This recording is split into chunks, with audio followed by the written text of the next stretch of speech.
Olá, feliz dia, feliz sábado. Façamos um ótimo dia, né? Façamos um bom dia, façamos um ótimo dia com a intercessão de Santa Teresinha, de Nossa Senhora, pedindo a Deus que nos conceda um ótimo sábado, né? Um ótimo dia, para que todos nós possamos ter, né? Mesmo nas adversidades, nas tribulações, nas tempestades, um bom dia, né? Possamos ver em meio a tudo isso a mão de Deus, pois Santa Teresinha está nos ensinando sobre isso, né? Que mesmo em meio a tantas dores, em tantas circunstâncias da vida, Deus está com ela, né? Então, que nesse sábado nós possamos também já iniciar a nossa leitura. Seja bem-vindo a todos, quem está chegando agora, quem está vendo pela primeira vez. Hoje é o 8º dia da leitura do livro História de uma Alma, de Santa Teresinha do Menino Jesus e da Sagrada Face. Vamos começar rezando. Lembrando, né? Eu lembro sempre da minha amiga, a Suzana, que no primeiro dia, né, ela escreveu, né, eu não tinha me atentado a isso, né, e ela me lembrou, que possamos ganhar, né, será que após o término da leitura do livro nós vamos ganhar uma rosa? Aí eu falei, é verdade, né, vamos pedir, né, que nós possamos pedir para que Santa Teresinha interceda por nós, né, interceda pelas nossas causas. Estamos unidos, né? Iniciando esse dia, esse sábado, essa leitura em nome do Pai, do Filho e do Espírito Santo. Amém. Que Santa Teresinha, né, realmente possa nos ajudar. Ai, gente, eu tô tentando aqui tirar o reflexo do óculos, né? Mas para quem usa óculos é meio complicado, né? E fica o reflexo aí. Que Santa Teresinha realmente interceda pelos nossos pedidos, as nossas causas, as nossas intenções, e que hoje, né, mesmo que você seja a primeira vez que esteja vendo, né, essa live, esse vídeo gravado, você possa fazer o seu pedido e alcançar a sua graça, né?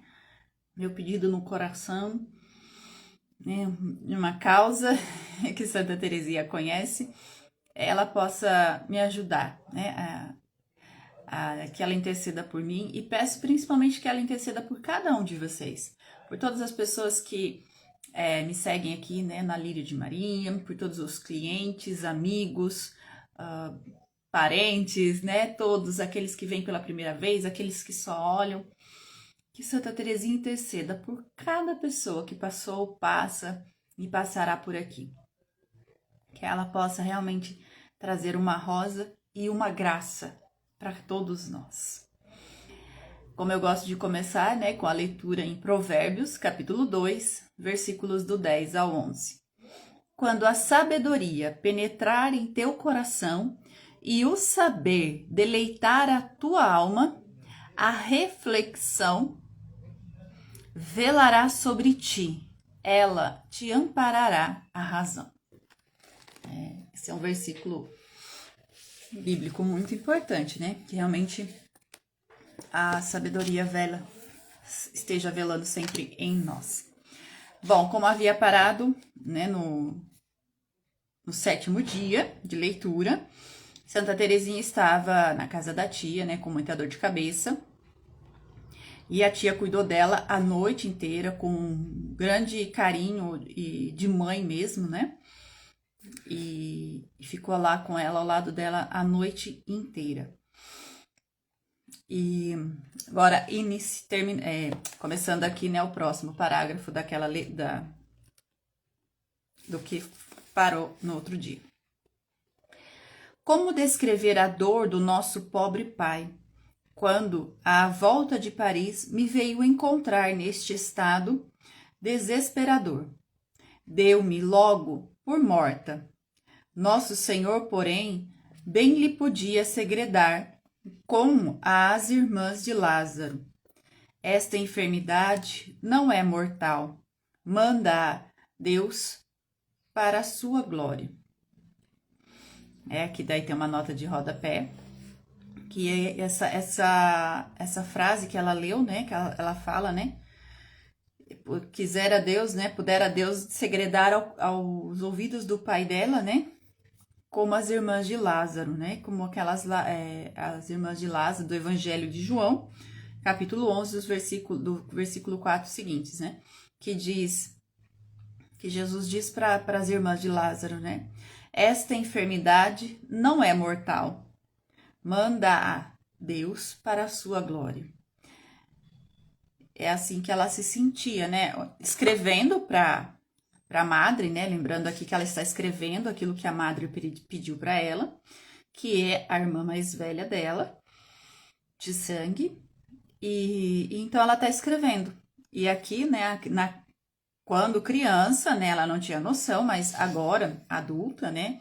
Escrevendo, ela vê essa situação exatamente assim. E de fato foi. Perdão, né? Fechando parênteses, continuando. E de fato foi Deus glorificado neste aflito momento pela resignação admirável de meu pai e pelas minhas irmãs, sobretudo pela de Maria. Quanto não sofreu por minha causa esta minha querida irmã, e quão reconhecida lhe estou por tanto amor. O coração adivinha-lhe e receitava logo tudo quanto eu precisava. E um coração de mãe tem realmente recursos mais eficazes do que toda a ciência dos médicos mais hábeis. Olha que linda essa frase, né? Um coração de mãe tem realmente recursos mais eficazes do que toda a ciência dos médicos mais hábeis. Recurso de mãe, né? O carinho, o amor de mãe, né? A atenção, o cuidado, né, de mãe. Entretanto, aproximando-se minha querida madre, a sua tomada de hábito, ninguém se atrevia a falar disso na minha presença, com medo de me entristecer, imaginando que, em vista do meu estado de saúde, não poderia assistir. Eu, porém, no íntimo do meu coração tinha firme esperança de que Deus, na sua bondade, me havia de conceder a alegria de tornar a ver nessa festa a minha querida Paulina.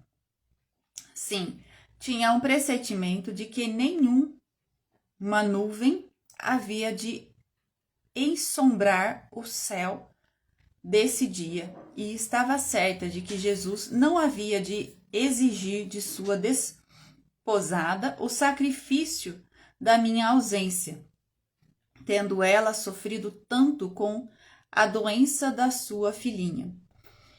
E assim foi.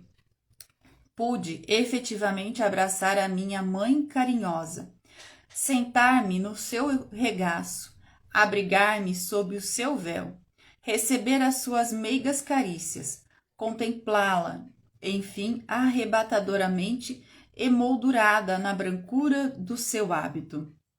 Foi, deveras, um dia lindo no meio da minha pesada tribulação, mas um dia, ou antes uma hora, que se esvaeceu rapidamente, concluindo por tomar eu de novo assento na carruagem que me levou para bem longe do Carmelo. Chegada aos Bocenetes, embora não sentisse nenhum cansaço, mandaram-me deitar, mas no dia seguinte tive uma recaída. violenta, com indícios de tal gravidade, que, segundo cálculos humanos, se perdeu toda a esperança de cura.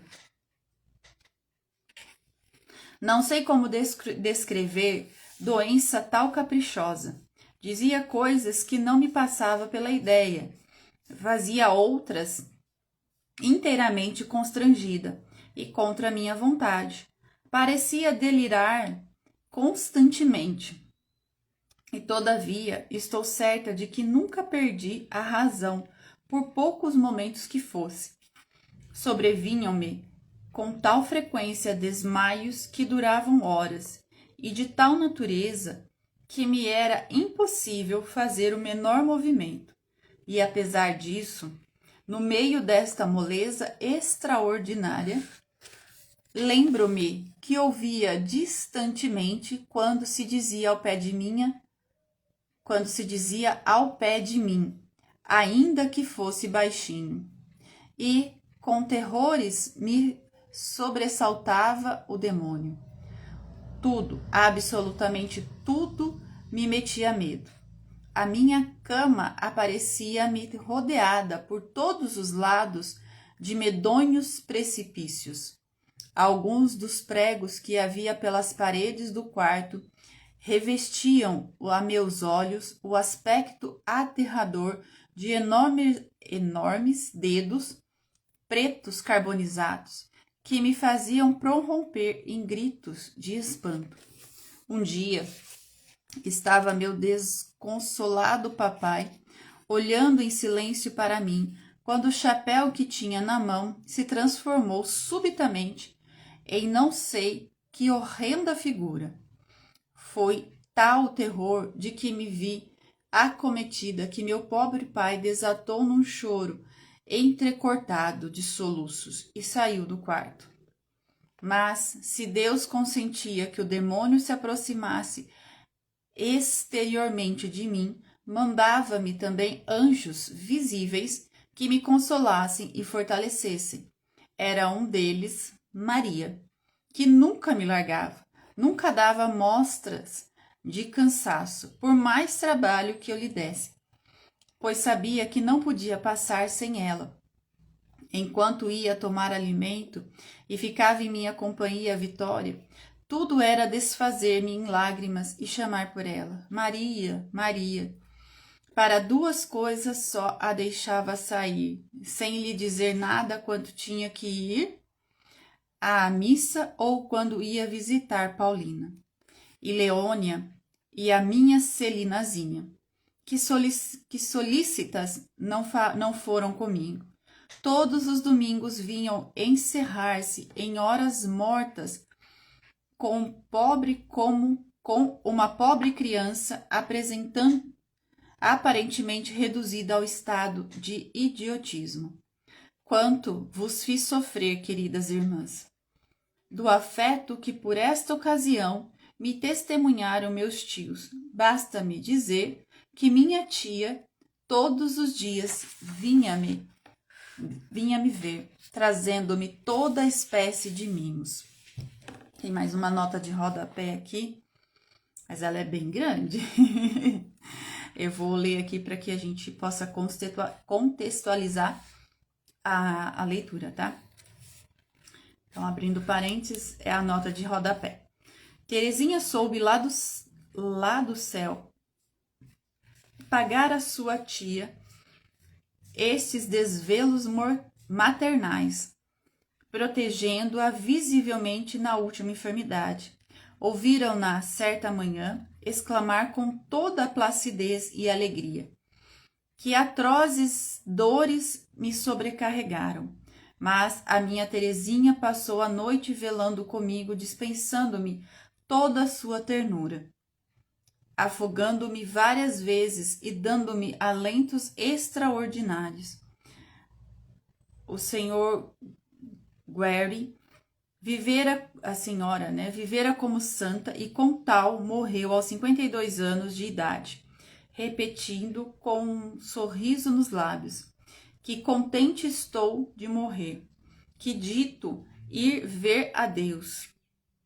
Amo-vos, meu Jesus, e para imitar a vossa e minha Teresinha, ofereço-vos a minha vida pelos vossos sacerdotes. E nestas disposições expirou a 13 de fevereiro de 1900. Seu esposo, depois de ter consagrado por muitos anos a sua pena à defesa da igreja e a sua fortuna a obras piedosas, morreu santamente, irmão terceiro do Carmo, em 28 de setembro de 1909, com 69 anos de idade. Então, aqui essa nota de rodapé, né? A tia dela, depois que Santa Teresinha faleceu, ela passou por uma doença e ela sentia a presença de Teresinha. Né? A Teresinha intercedia por ela lá do céu e ela sentia a presença de Santa Teresinha. E então ela ficou feliz, né? E ela entregou o sofrimento como Teresinha sempre ofereceu, pelos sacerdotes. Né? Então ela veio a falecer em fevereiro de 1900 e o esposo dela, então, 9 anos depois, falece também. Fechando parênteses, continuando a leitura. A tia dela, né? Trazendo-me toda espécie de mimos, e que o amor que eu consagrava já antes a tão bons parentes aumentou nesta doença. Quanto não posso dizer. Compreendi, então, melhor do que nunca, o que tantas vezes nos repetia o nosso excelente pai. Lembre-se sempre, minhas filhas, que seu tio e sua tia têm para as suas sobrinhas uma dedicação em comum. Assim, experimentou ele também nos dias da sua velhice. E agora, lá do céu, há de com certeza proteger e abençoar quem tão desveladamente lhe valeu. Quando acalmavam as dores, todo o meu contentamento era tecer grinaldas de malmiqueres e miosotes para Nossa Senhora. Estávamos, então, no formoso mês de maio, em que a natureza se enfeita com as flores da primavera. Só abrindo um parênteses aqui, né? Lá na França, né? No mês de maio, então já é primavera. E para nós aqui no Brasil, né? É o inverno. Então, para eles, né? Por isso que as flores estão florindo lá. Ela fala, né? Estávamos então no formoso mês de maio, em que a natureza se enfeita com as flores da primavera. Só esta florzinha se ia definhando e emurchecendo, sem remédio. Não digo bem sem remédio, porque ao pé dela estava felizmente um sol, de cujos benefícios raios se acalentava. Era a estátua milagrosa da Rainha dos Céus. O astro bendito para qual a florzinha movia muitas vezes sem conta a sua corola. Entretanto, entrando um dia o papai no meu quarto, reparei que estava muito impressionado e que, chegando-se a Maria, lhe entregou, com uma expressão de infinita tristeza, algumas moedas de ouro, pedindo-lhe que escrevesse para Paris e encomendasse uma novena de missas no santuário de Nossa Senhora das Vitórias, para obter a cura da sua rainhazinha. Quanto me enterneceu a sua fé e o seu amor, e como quisera naquele instante poder levantar-me e dizer-lhe que já estava curada. Infelizmente não eram bastantes os meus desejos para operarem o milagre. E era preciso um bem grande para me restituir à vida. Sim, era preciso um milagre espantoso. E a Senhora das Vitórias encarregou-se de fazê-lo sem faltar nada. Um domingo da novena, saíra Maria ao quintal, ficando comigo a Leônia, e ao ler no vão da janela, Quando, passado alguns minutos, comecei a chamar muito baixinho, Maria, Maria. Não reparando nisso, Leônia, por estar habituada a ouvir-me gemer, chamei novamente com toda a força e apareceu Maria. Via-a perfeitamente entrar, mas pela primeira vez na minha vida não a reconheci. Comecei então a pesquisar em volta de mim, a dirigir uns olhares angustiosos para o quintal e tornei a chamar Maria, Maria. Era um tormento indizível essa luta, imposta e inexplicável, tanto para mim quanto para Maria, que, como ela, sofria talvez ainda mais do que a sua pobre Teresa. Depois de 1000 reforços frustrados para se dar a conhecer, Maria voltou-se para Leônia e, dizendo-lhe umas palavras ao ouvido, desapareceu enfim com a palidez pintada no rosto e umas ternuras que faziam dó. Pegando então em mim a minha Leoniazinha e levando-me à janela, pude ver, mas sem desta vez a reconhecer ainda, a minha querida Maria no quintal, passeando de mansinho, estendendo para mim os braços, sorrindo-me e chamando por mim com toda a meiguice de sua voz. Teresa, minha Terezinha, como está? Como esta nova tentativa não surtisse melhor efeito, minha querida irmã veio ajoelhar-se aos pés da minha cama, com toda debulhada em lágrimas, e, virando-se para a Virgem bendita, dirigiu-lhe uma súplica fervorosa, qual mãe que pede, que quer a vida de sua filha. Leônia e Celina ajoelharam também, fundindo o seu fervor com o de Maria. E foi este o grito de fé que abriu de lado a lado as portas do céu, até ali fechadas. Por minha parte, vendo que ninguém podia valer na terra e que o desfecho desta dolorosa crise ia ser a morte, apeguei-me também com a bondosa Mãe do Céu, suplicando-lhe com todas as forças que se compadecessem de mim. De súbito, a estátua animou-se. A senhora assumiu um aspecto tão lindo. A senhora que é a imagem de Nossa Senhora.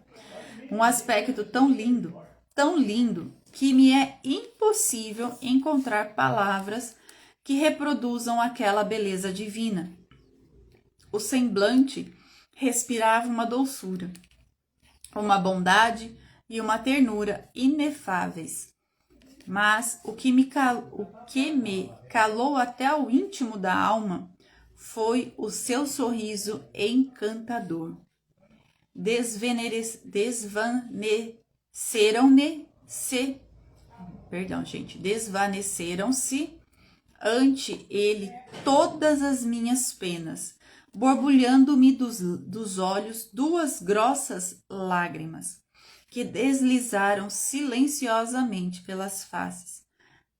Eram lágrimas de alegria toda celestial e sem mescla. A Santíssima Virgem deu uns passos para mim e sorriu-me. Que feliz que eu sou, disse-me comigo, mas a ninguém o hei de dizer para não perder tamanha felicidade. Abaixei depois, sem nenhum esforço, os olhos e reconheci Maria, que estava olhando amorosamente para mim, com ares de muita comovida, e como quem se deliciava já no grande favor que eu acabava de receber. A ela, a sua fervente prece é que eu era devedora do incomparável favor daquele sorriso de Nossa Senhora. Por isso, quando me viu cravar os olhos na estátua, dissera lá para si: Teresa está curada. Efetivamente, a florzinha voltava à vida. Ao calor benéfico dos raios luminosos, do seu meigo sol, que a livrara para sempre das garras do seu cruel inimigo. Terminara o sombrio inverno e com ele as chuvas. E a flor da Virgem foi-se por tal modo robustecendo, que daí 5 anos desabrochava em todo o seu viço na fértil montanha do Carmelo. Como disse Maria, ficou persuadida que a Santíssima Virgem, ao restituir-me a saúde, me fizera ocultamente alguma graça extraordinária. Por isso, quando me vi a sós com ela, não pude resistir à sequência de perguntas afetuosas com que me apertou. E, admirada de ver divulgado o meu segredo, sem da minha boca ter saído a menor palavra, confiei-lhe o todo. Por desgraça, porém, não me enganara. A minha boa sorte ia eclipsar-se e converter-se em funda amargura. Nos 4 anos que se seguiram a esta inefável favor do céu, foi a lembrança dele, para mim, uma verdadeira angústia de espírito, cuja serenidade só recobrei aos pés da Senhora das Vitórias, no seu abençoado santuário, onde entrei também de novo em plena posse do meu antigo bem-estar, como adiante explicarei, quando falar desta segunda graça. O modo como a minha alegria se mudou em tristeza foi o seguinte: depois de Maria ter me ouvido contar todas a sinceridade e candidez a minha graça, pediu-me licença para ir dizer tudo ao Carmelo. Como lhe havia eu de negar? Na primeira visita que fiz àquela mansão abençoada, tive um verdadeiro júbilo ao ver minha Paulinazinha com o hábito da Santíssima Virgem. Que deliciosos momentos para nós, ambas, que tínhamos tanto que falar e que tanto tínhamos sofrido. De mim confesso que mal podia articular palavra, tendo como tinha o coração a transbordar. Fazia-nos companhia a excelente Madre Maria de Gonzaga. Nessa ocasião, tão pródiga como sempre, em sinais de afeto para comigo, conversei depois com outras religiosas sobre o milagre de minha cura, perguntando-me umas se Nossa Senhora trazia o menino Jesus nos braços, outras se vinham acompanhada de anjos e outros pormenores deste gênero. A todas estas perguntas, que me causaram verdadeira perturbação e desgosto, respondi invariavelmente como julgava o meu dever. A Santíssima Virgem pareceu-me muito linda. Via avançar em direção a mim e sorrir-me. Notando, porém, que as carmelitas tinham dado a este incidente uma interpretação muito diversa, julguei que teria mentido. Oh, se tivesse guardado para mim o meu segredo, teria salvaguardo também a minha felicidade. Mas foi de certo para o bem da minha alma que a Virgem Santíssima permitiu este tormento, sem o qual se teria provavelmente insinuado em meu coração algum sinalzinho de vaidade, ao passo que, considerando desde este momento como herança minha a humilhação, não podia voltar para mim os olhos sem experimentar um sentimento de profundo horror. Só vós, meu Deus, sabeis o quanto sofri. Aqui é o último parágrafo desse capítulo e eu tenho uma nota de rodapé. Este doloroso abalo só pode ser efeito da misteriosa providência de Deus. No momento daquela visão celestial, o rosto de Teresinha, diafano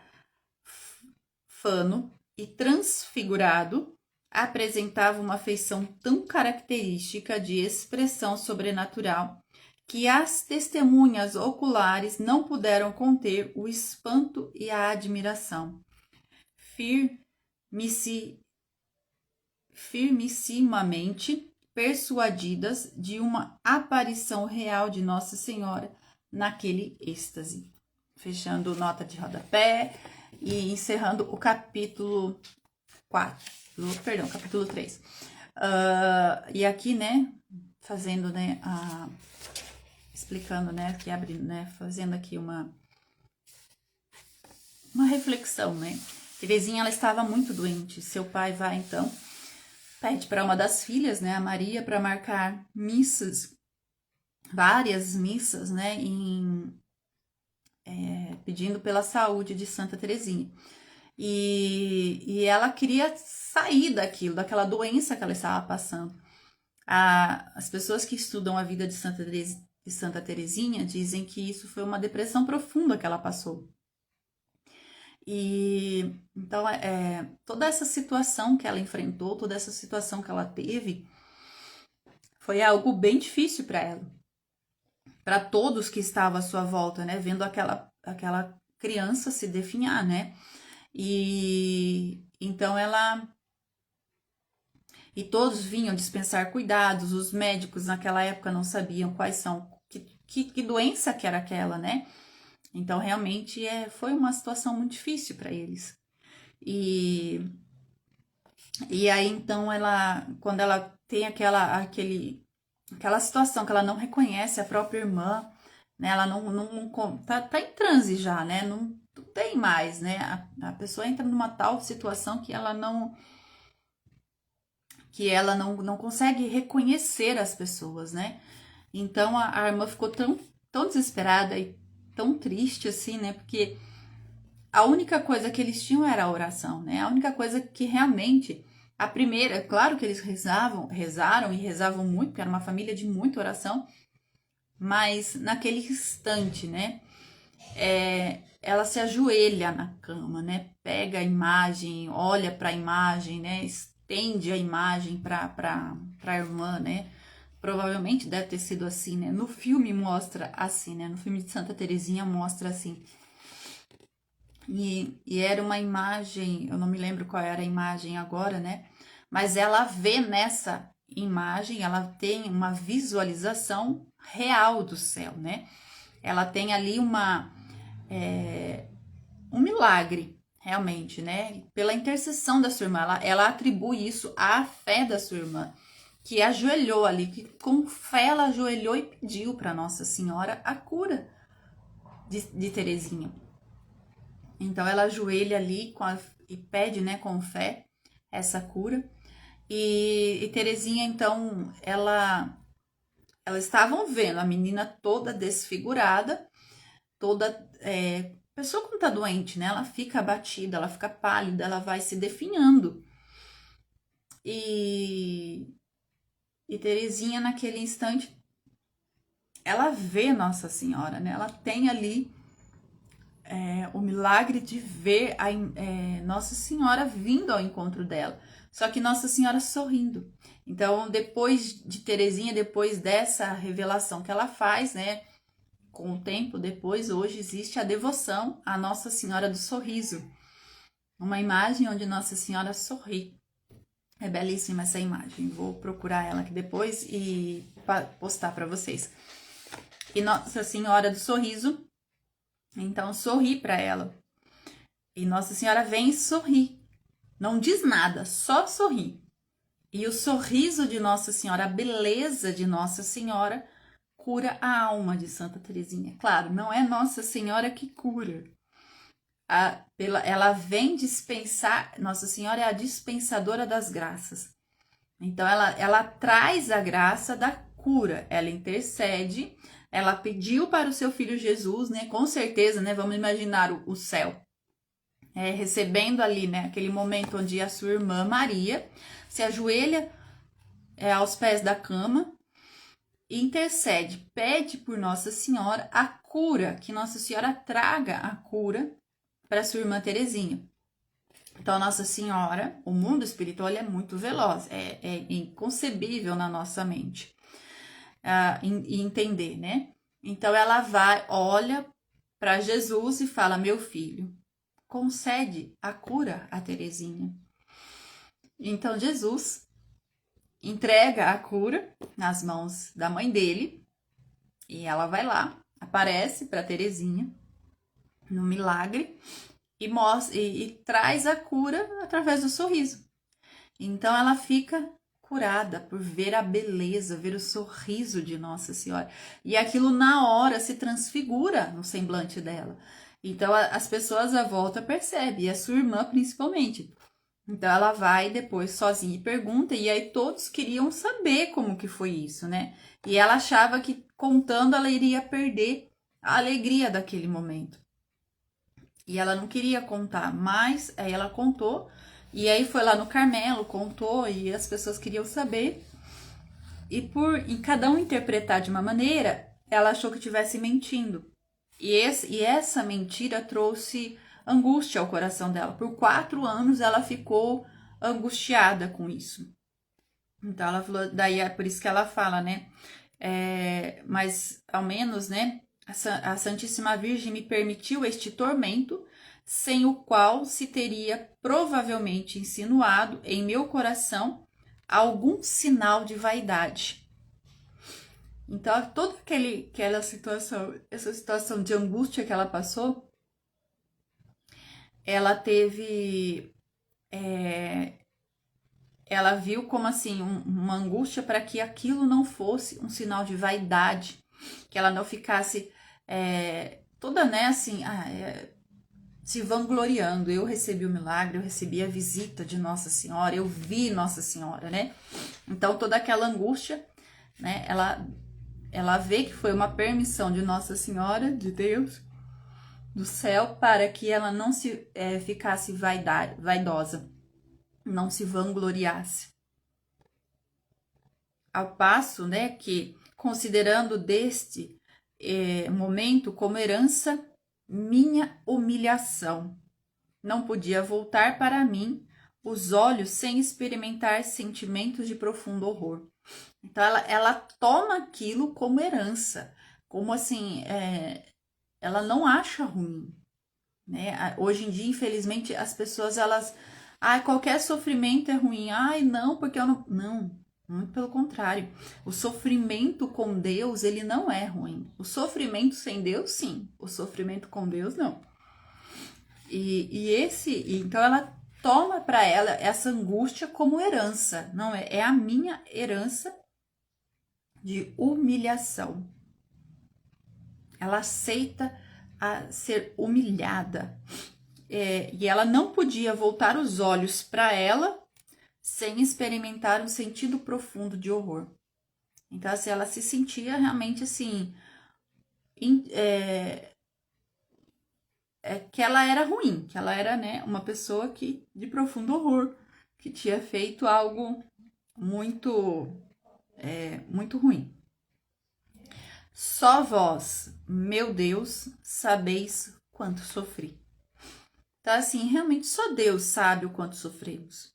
Só Deus sabe qual o tamanho do nosso sofrimento. Não tem como outra pessoa saber o tamanho do meu sofrimento no coração, na minha alma. Não tem como eu saber o sofrimento de outras pessoas, pois isso a Deus pertence. Então, que com Deus, que Santa Teresinha nos ensine a sofrer, nos ensine a aceitar essa humilhação, tá bom?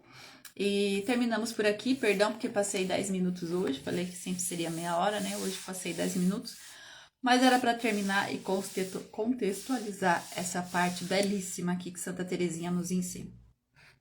Que Santa Teresinha cuide de nós e que o Espírito Santo sempre nos ilumine. E que Nossa Senhora do Sorriso rogue por nós. Estivemos e vamos permanecer unidos na graça de um Deus que é Pai, Filho e Espírito Santo. Amém. Forte abraço a todos.